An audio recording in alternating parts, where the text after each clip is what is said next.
Alright guys, we got a 2016 Ford Edge here with a 2.0 liter turbo. The customer complains of it not wanting to run right. It's getting poor fuel mileage, the engine shaking sometimes, and it just feels like whenever you hit the gas it's got lack of power. It's just not there. Upon starting up the vehicle, I noticed that the engine was shifting and shaking quite a bit, which indicates a decent misfire. And then if you see the check engine light flashing on the dash, it could also mean misfire as well. So I went ahead and hooked up the codes, and I have cylinder 2 misfire, which if you pull the cover off here, cylinder 2 is here.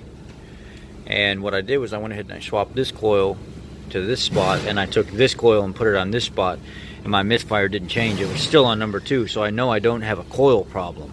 So one of my first steps is going ahead and removing these coils.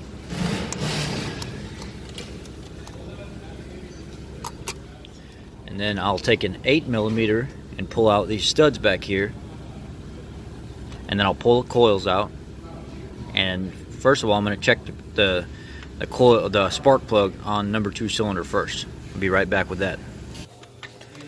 The tools I'm using when I do this is I'm using a magnetic spark plug socket. This is a 5/8 socket. I'm using about a 7 to 9 inch extension with a 3/8 ratchet. I'm going to go ahead and pull that out of here, pull it out, and I'll be right back.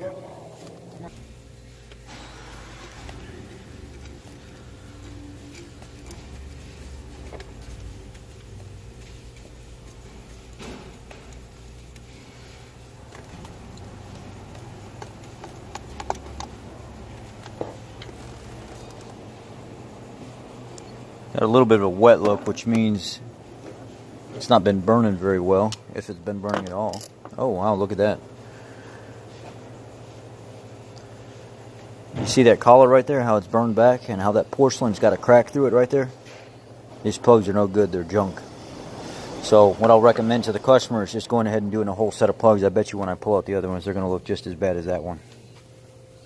So the misfire is more than likely this cracked porcelain on these plugs. It arcs, and then as that spark will start to ground out to the side of the cylinder instead of actually firing the cylinder. There's the crack right there. Anyhow, I get a set of plugs ordered for this thing, and I'll be back. Okay, the customer went ahead and approved the plugs. This is the Ford part number here, CYFS-12Y-PCT, or you can use SP-550. And here's a comparison from the old plug to the new plug. So I'm going to go ahead and pull these other plugs out and show you what they look like, and then I'm going to slap these back in. So these connectors can be a little tricky to get off of here sometimes. These white ones here, you got to really make sure you press in hard on tabs and pull back, because you can break those.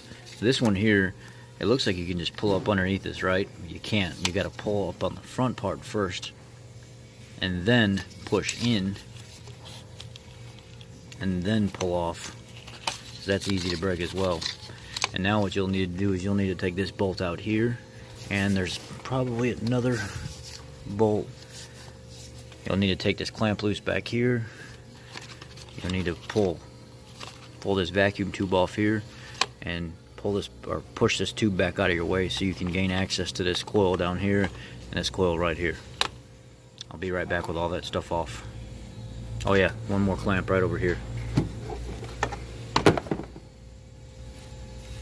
Anything that's attached to this pipe would have to come off to get it out of your way so you can gain access to these two coils, this ignition coil here and this ignition coil over here. Okay, let's get them out. Alright, so I just took the air filter box out of here and unclipped the connector so I wasn't stressing it, and I just moved this ducting up out of the way just enough for me to go ahead and gain access to the top of these. Go ahead and pull this wire out of the way. Now there's a little tab back here that needs to come up, so you're gonna have to take this plastic part back here to pull that up out of the way, and then slide these back.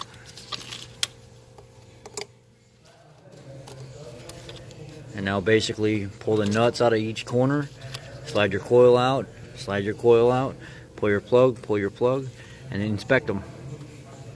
Okay, the tools that I'm going to need to put these spark plugs in here is I'm going to need some of this silicone brake caliper grease and dielectric compound, because I'm going to put a little dab of that compound in the end of each one of these connectors. And then if you look at these, here's all the plugs. They're all fouled out. They're all bad. This is the one with a crack in it. This one's got a little crack in it. And these two right here are on their way out. This one hasn't quite started misfiring yet. That was cylinder 2 that was misfiring, but they're all junk. This is what a new plug looks like. And these little turbo engines, they need a good plug in them all the time. You know, they run a different range heat plug than most of your conventional engines do.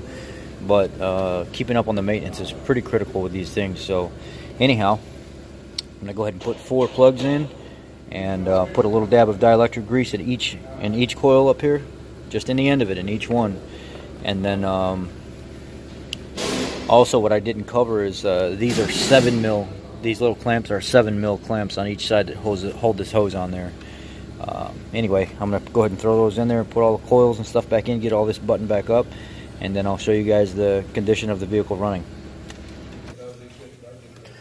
Alright, I got it all put back together.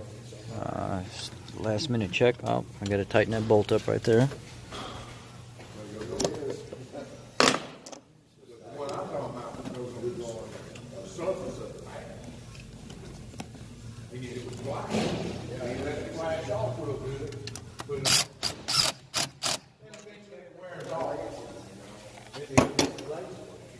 Let's fire this sucker up and see what happens.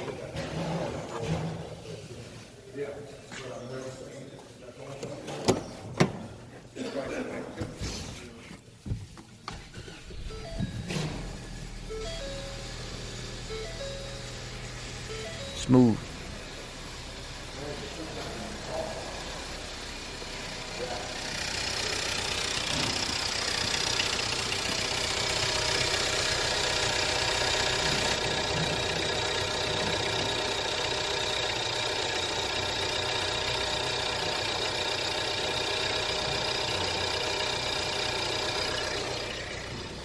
Let's go.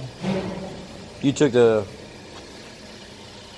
I'm going to hook that up to this thing and see if it's misfiring still. So, bad news. The tune-up, or putting the spark plugs in the vehicle, did not fix it. The plugs were ruined. The porcelain was cracked in 2 of them. They were not in very good shape, but after starting the vehicle back up, it was still misfiring. And basically what ended up happening is I ran a compression test on cylinder 2 and cylinder 3, and cylinder 2 and 3 are leaking back and forth into each other. So, with being said, that's how you do the tune-up, or that's how you change the spark plugs, but my problem is still not fixed. I'm either going to put a short block in it, or not a short block. I'm either going to put a long block in it, or I'm going to replace the entire engine. They might send me all the components new. They might send me a short block. They might send me a long block. They don't know. We're going to do a cost cap analysis and go from there and see which one fits the criteria of the vehicle better. Probably going to be a long block. Probably just going to swap over intake manifold, stuff like that, and everything else from the heads down will be done.